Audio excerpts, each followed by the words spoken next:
The young girl sat beside Grandma, watching the leaves flutter in the breeze. After a moment of silence, she asked, "Grandma, have you ever felt like you have two different sides inside you? Like sometimes you want to be brave, but other times you feel scared?" Grandma nodded thoughtfully. "Oh, my dear, that's a feeling many people experience. It reminds me of an old story about two wolves that live inside us all. Would you like to hear it?" "Yes, please," the girl replied eagerly. "All right, let me tell you. Once upon a time, there was an old Cherokee man who was teaching his grandson about life. The boy was troubled and felt conflicted, struggling with emotions and decisions.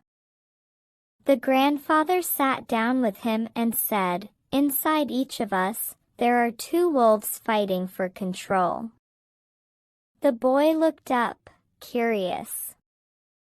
"What do you mean, grandfather?" The old man continued, "One wolf is evil. It represents anger, jealousy, greed, resentment, and lies. The other wolf is good.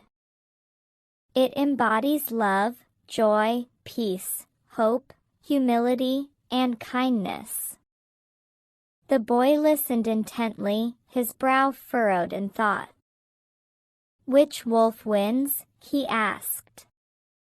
The grandfather smiled gently and replied, "The one you feed." The boy pondered this for a moment. "But how do I know which one to feed?" That's the key," the grandfather explained.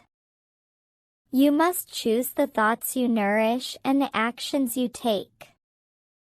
When you feel anger or jealousy creeping in, you must recognize those feelings and choose to let them go, feeding the good wolf instead.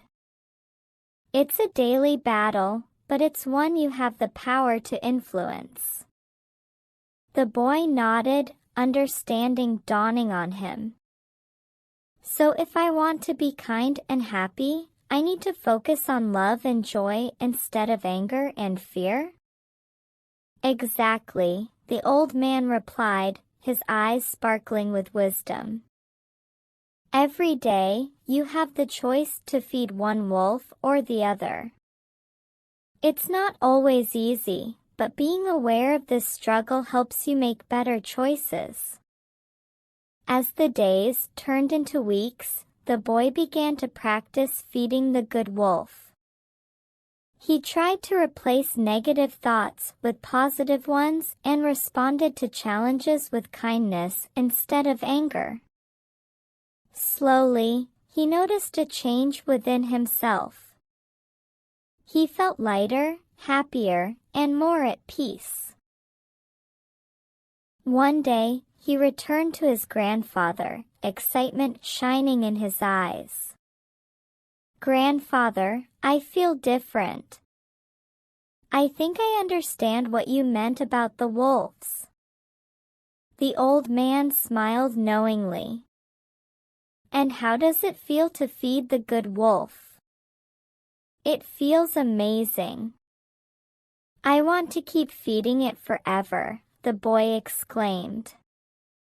"Then remember this lesson," the grandfather said gently.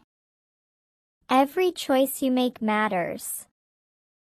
Choose wisely, and you'll find that the good wolf will grow stronger, guiding you toward a happier life." As Grandma concluded the story, the young girl sat quietly, deep in thought.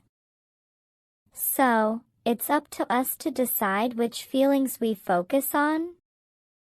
"Exactly, my dear," Grandma replied. "We all have moments when we feel both wolves within us. It's natural. What's important is to recognize them and consciously choose to feed the positive thoughts and actions." The girl smiled, her eyes shining with understanding. I want to feed the good wolf, Grandma. I want to be kind and happy, just like the boy. Grandma hugged her tightly. And you can be, my dear. Just remember that it's a journey. Some days will be easier than others, but every small choice you make counts. Feeling inspired, the young girl looked out at the trees swaying in the gentle breeze, imagining all the ways she could choose kindness in her life. I'll remember to feed my good wolf every day. This episode introduces the metaphor of the two wolves to explore the theme of inner conflict and choice, encouraging self-awareness and positivity. How does this story feel for the next episode?